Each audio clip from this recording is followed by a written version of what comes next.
चाहे 11th के बच्चे हों, 12th के हों, ड्रॉपर बच्चे हों, उन सब का ये बहुत ही बड़ा कंसर्न है कि इन बैकलॉग्स को हम हैंडल कैसे करें। कुछ बच्चे क्लास नोट्स ढंग से नहीं बनाते हैं और कोई बच्चा उनसे जब नोट्स कॉपी करता है तो बहुत सारी चीज़ें मिस आउट करके लाता है। मान लो कोई चैप्टर ऐसा है जिसमें जो बैकलॉग है वो चैप्टर आगे रेलेवेंट नहीं है। फॉर एग्जाम्पल मुझे लगता है कि आपको कम से कम 10 घंटे की पढ़ाई करनी चाहिए, तो वो जो एक दो चीज़ आपको समझ नहीं आई है उसके पीछे आप पूरा वीडियो लेक्चर्स मत देखिए। जेईई का जो पेपर होता है उसमें क्वेश्चन प्रैक्टिस ज़्यादा इंपॉर्टेंट होती है, इस बात को ध्यान रखो। वीडियो लेक्चर्स को देखना सेल्फ स्टडी में काउंट नहीं होता है। आप जेईई में तभी सेलेक्ट हो पाओगे जब आप अपना दिमाग चलाना सीखोगे। कोई भी क्वेश्चन आपके सामने आए है तो वो क्वेश्चन नहीं, चाहे कितना ही टफ क्यों ना हो, आप जब भी एक क्वेश्चन को आधा घंटा देते हैं तो आप उस क्वेश्चन में मात्र 5 मिनट 6 मिनट आपने ढंग से दिमाग लगाया, फिर आप गिव अप कर देते हैं और इधर उधर की बातें सोचने लगते हैं। जितना ज़्यादा एक्सपोजर तुम्हें उन क्वेश्चन को करने में मिलेगा उतना ज़्यादा आप जेईई में सफल होने के चांसेस बनाएंगे। सर फिजिक्स के सवाल नहीं होते हैं पेपर में,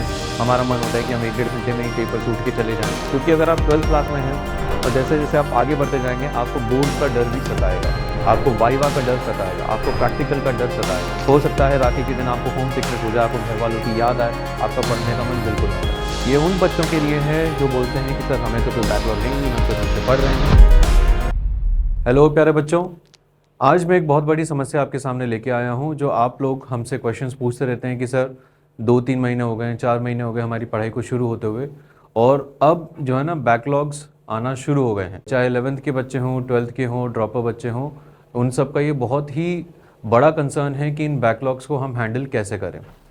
तो आइए समझते हैं कि बैकलॉग्स होते क्या हैं, और at the end of the video मैं आपके लिए एक बोनस टिप भी लेके आया हूँ, तो अंत तक बने रहिएगा।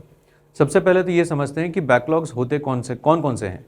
पहला कि क्या आपका लेक्चर मिस हो गया है, या लेक्चर समझ नहीं आया है, या फिर आपने लेक्चर सारे अटेंड किए हैं और आपके जो क्वेश्चंस हैं, जो होमवर्क था, may be module, may be DPP, या फिर जो जेईई में उससे रिलेटेड था, वो आपका छूट गया है। ठीक है, तो अगर मानो कि तुमने लेक्चर्स मिस किए हैं तो सबसे पहले जो भी लेक्चर्स आपने मिस किए हैं उनको फटाफट से मोशन लर्निंग ऐप के थ्रू आप देख लीजिएगा। ठीक है, पर हाँ बैकलॉग्स आते हैं सेकेंडरी। सबसे पहले आपको जो करंट टॉपिक चल रहे हैं उन्हीं होमवर्क को आपको प्रायोरिटी देनी है। ठीक है, फॉर एग्जांपल अभी फिजिक्स में मैं पढ़ा रहा हूँ मैग्नेटिज्म, ठीक है, या फिर मैं पढ़ा रहा हूँ फ्रिक्शन, तो आपकी ये कोशिश होनी चाहिए कि हम मैग्नेटिज्म का होमवर्क पहले करें ताकि मैग्नेटिज्म अगले 2 हफ्ते बाद आपको बैकलॉग में ना दिखे। राइट, तो बीइंग सेड दैट कि जो भी करंट टॉपिक है उसको आप अपनी प्रायोरिटी बनाते हुए जब बैकलॉग्स का नंबर आएगा तब हम उस टाइम की बात कर रहे हैं।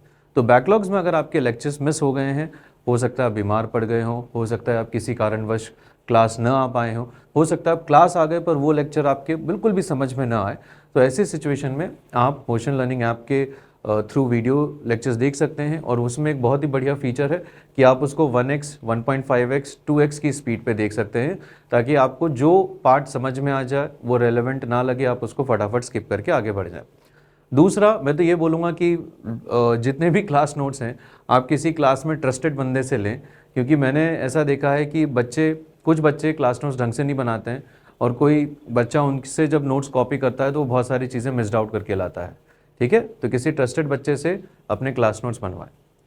उसके बाद है कि अगर मान लीजिए आपका क्वेश्चंस का बैकलॉग है, तो क्वेश्चंस के बैकलॉग में तो आपको ज़्यादा परेशान होने वाली बात नहीं है, क्योंकि आपने थोड़ा बहुत मे बी अगर 50-60% भी होमवर्क किया है उस चैप्टर के अंदर तो वो चैप्टर आपको आता है। ठीक है, तो ये वाला जो क्वेश्चंस का बैकलॉग है इसमें आप बिल्कुल भी परेशान मत होइए। अगर आपने सारी क्लासेस अटेंड की हैं, आपको थ्योरी समझ में आ गई है, तो जब भी आप डेली का होमवर्क करते हैं लास्ट का आधा घंटा 1 घंटा अगर आप में ताकत बचती है होमवर्क करने की तो आप डेली कर सकते हैं, थोड़ा थोड़ा टाइम निकाल के, या फिर संडे को आप अलग से टाइम निकाल के इसको कर सकते हैं। ठीक है, क्वेश्चंस के बारे में आप टेंशन मत लीजिएगा। इसमें मैं एक और पॉइंट ऐड करना चाहता हूँ।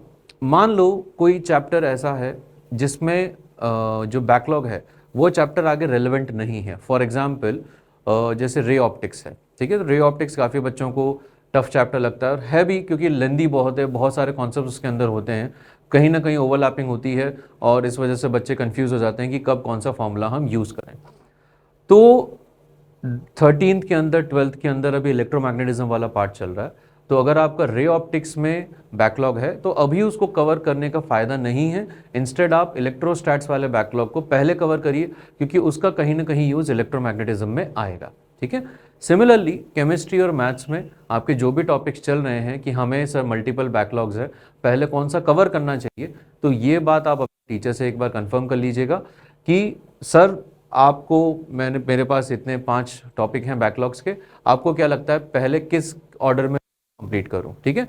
जो करंट टॉपिक में हेल्प करे वो वाले चैप्टर्स के बैकलॉग आप पहले कवर करिएगा, राइट। नेक्स्ट, एक संडे जो हमारे लिए बहुत ही खुशी का दिन होता है, उस दिन को आप कैसे यूटिलाइज करेंगे वो देखते हैं।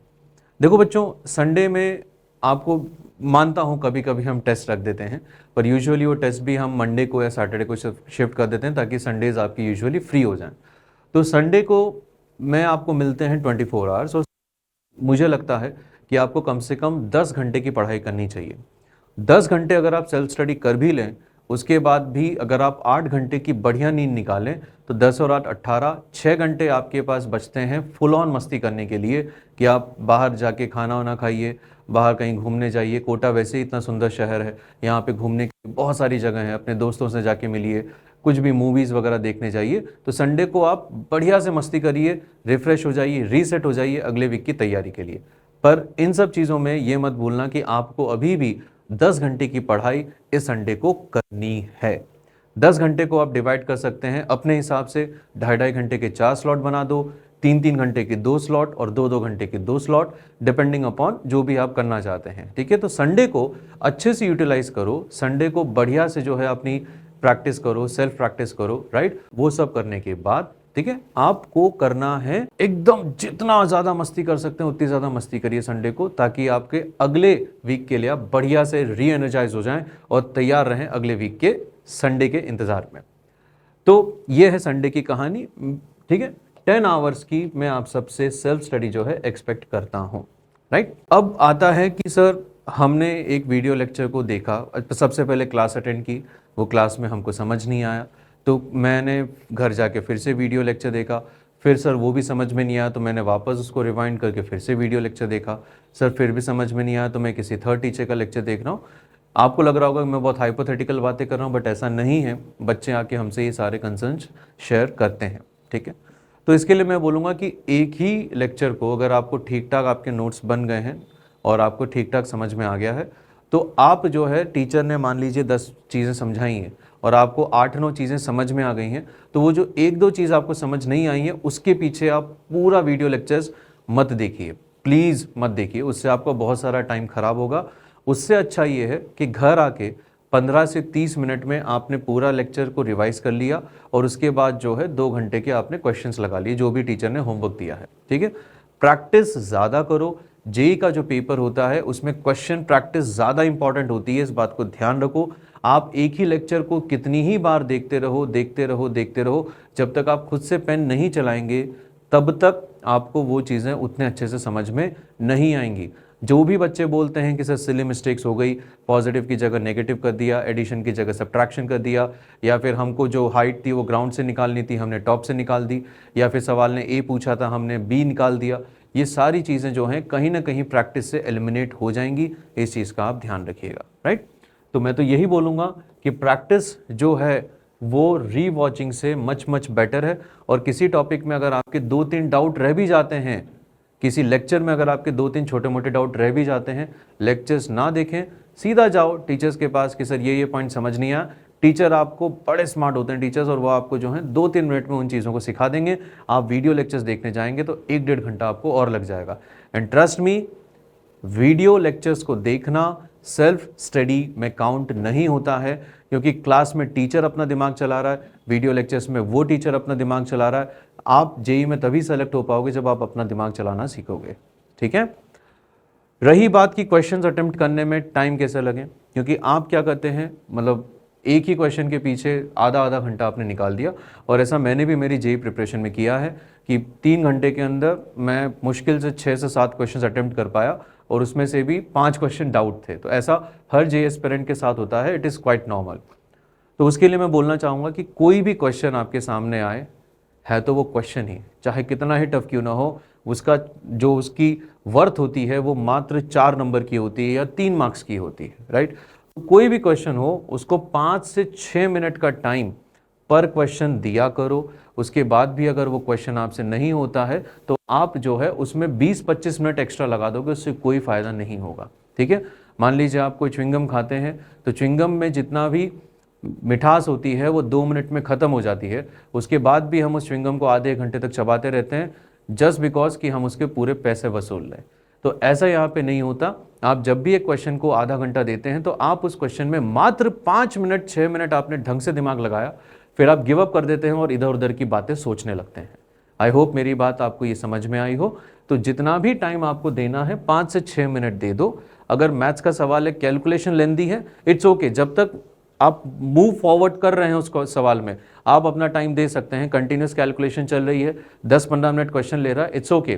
पर अगर 5-6 मिनट के बाद क्वेश्चन नहीं चमक रहा, आपको अगली अप्रोच पता नहीं चल रही, तो it's better to leave the question and move on to the next one.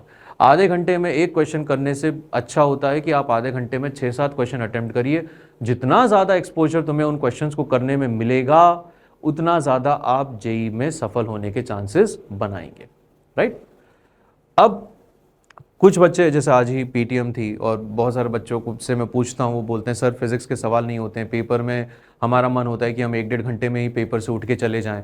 ठीक है, इनसे मैं जब थोड़ी सी और बातचीत करता हूँ तो मुझे पता चलता है कि ये बच्चे होमवर्क करते वक्त हर एक क्वेश्चन को उन्होंने देखा और एक क्वेश्चन के बाद ही सोल्यूशन देखा, फिर वो दूसरे क्वेश्चन में जाते हैं, दूसरे क्वेश्चन के बाद वो सोल्यूशन देखते हैं, फिर वो तीसरे क्वेश्चन में जाते हैं, तीसरे क्वेश्चन के बाद वो सोल्यूशन देखते हैं। ठीक, तो वो एक एग्जाम लाइक कंडीशन नहीं, एक एग्जाम लाइक सिमुलेशन नहीं बना रहे हो आप क्या कर रहे हो कि आपने एक क्वेश्चन देखा, आपने 5 मिनट दिमाग चलाया, आपको लगता है कि आपसे वो क्वेश्चन नहीं हो पाएगा तो आपने उस क्वेश्चन को छोड़ दिया। ठीक है, मैं इस चीज़ से बिल्कुल असहमत हूँ। आपको अगर घर पे बैठ के एग्जाम लाइक सिचुएशन में होमवर्क करना है तो आप क्या करो, भले ही आपको वो टॉपिक नहीं आता हो तो आप अपने क्लास नोट सामने खोल के रख दो, फॉर्मूला देख के क्वेश्चन बनाओ। ठीक है, अगर टीचर ने आपको 20 क्वेश्चन होमवर्क में दिए हैं तो आप सारे के सारे 20 क्वेश्चंस को पहले अटेम्प्ट कर लो। ठीक है, 20 क्वेश्चन में आप पहले से टाइम डिसाइड करके रखो कि मुझे 1.5 घंटा लगाना है या 2 घंटा। उन 2 घंटों में अगर आपने 20 क्वेश्चन सारे अटेम्प्ट कर लिए, हो सकता है आपसे 5 ही सॉल्व हुए हों, 15 आपके डाउट हों, तो आप उन 15 क्वेश्चंस के जो सोल्यूशंस हैं उनको बाद में देखिएगा, 2 घंटे पूरे होने के बाद देखिएगा, तब जाके फिर आपको हिंट मिली, फिर सॉल्व किया, हिंट मिली, फिर सॉल्व किया। हर एक क्वेश्चन के बाद अगर आप देखेंगे तो एग्जाम के अंदर आपको फ्रस्ट्रेशन जब होगी ना कि एक क्वेश्चन और आपका मन करेगा कि यार कोई सोल्यूशन मुझे दे दे, तो वो फ्रस्ट्रेशन झेलने के आप काबिल नहीं बचेंगे और इसी वजह से आपका मन पूरे एग्जाम में 3 घंटे तक नहीं लग पाता। आपको लगता है कि 1-1.5 घंटे के बाद ही मैं एग्जाम छोड़ के चला जाऊं। ठीक है, तो मेरी यही आपसे बोलूंगा कि सारा का सारा होमवर्क अटेम्प्ट करने के बाद ही आप सोल्यूशन देखें, चाहे वो टेक्स्ट सोल्यूशन हो या फिर वीडियो सोल्यूशन। उसके बाद है बच्चों, भारत तो है ही एक डाइवर्स कंट्री, तो यहाँ पे बहुत अलग अलग तरीके के फेस्टिवल्स होते हैं। तो राखी भी आ रही है, 15 अगस्त भी आ रही है, गणेशोत्सव भी आएगा और सबसे ऐसी छुट्टियाँ जिनका हमें साल भर इंतज़ार रहता है, दिवाली, वो भी आएगी। इसमें मैं ये बोलूँगा कि हम ऐसा सोच रहे हैं कि कुछ बैकलॉग्स हैं उनको हम बाद में कवर कर लेंगे, इट्स ओके, पर मैं ये चाहता हूँ कि जितना बैकलॉग्स आप अभी के अभी कवर कर पाएँ, ऑब्वियसली पहली प्रायोरिटी अपना करंट होमवर्क है, उसके बाद जो बैकलॉग्स हैं वो भी रेलेवेंट बैकलॉग्स जो आने वाले टॉपिक्स में काम आएंगे उनको पूरा कर लीजिए, जितना हो सकता है अभी पूरा कर लीजिए। क्योंकि अगर आप 12th क्लास में हैं और जैसे जैसे आप आगे बढ़ते जाएंगे आपको बोर्ड्स का डर भी सताएगा, आपको वाइवा का डर सताएगा, आपको प्रैक्टिकल का डर सताएगा। तो उन चीज़ों से बचने के लिए जितना बैकलॉग्स हो सकता है आज ही कर लो।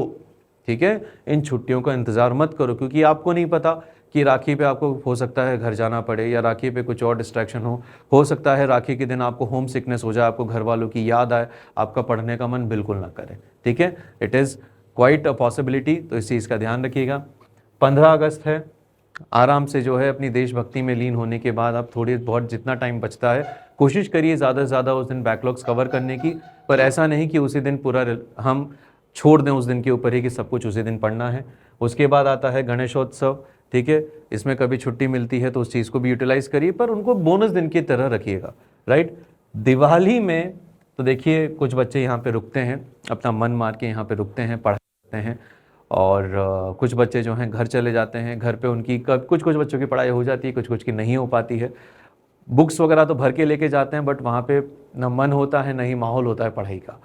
तो मैं यही बोलूँगा कि दिवाली पे आप अगर कुछ बैकलॉग्स कवर करना चाहते हैं तो उन टॉपिक्स को रखिए। फॉर एग्जांपल रे ऑप्टिक्स है, रे ऑप्टिक्स को आप दिवाली के टाइम पे कवर कर सकते हैं, या ऐसे इंडिपेंडेंट टॉपिक्स हैं जैसे मैथ्स में डिटर्मिनेंट मैट्रिसेस है, वो आप दिवाली के टाइम कवर कर सकते हैं। जो भी टॉपिक्स हैं आप एक बार अपने टीचर से कंसल्ट कर लीजिएगा कि कौन से होमवर्क, कौन सी चीज़ों को हम वहाँ पे कवर कर सकें, राइट। और अब मैं आपको बताता हूँ एक बोनस ट्रिक। ये उन बच्चों के लिए है जो बोलते हैं कि सर हमें तो कोई बैकलॉग है ही नहीं, हम तो ढंग से पढ़ रहे हैं, या फिर ये उन बच्चों के लिए है जो बोलते हैं कि सर हम 12th में हैं या ड्रॉपर हैं, हमें आज से 3 महीने पुराना जो टॉपिक हमने बहुत अच्छे से सॉल्व किया था उसमें अब उसके सवाल अगर हम देखते हैं तो हमसे होते नहीं हैं।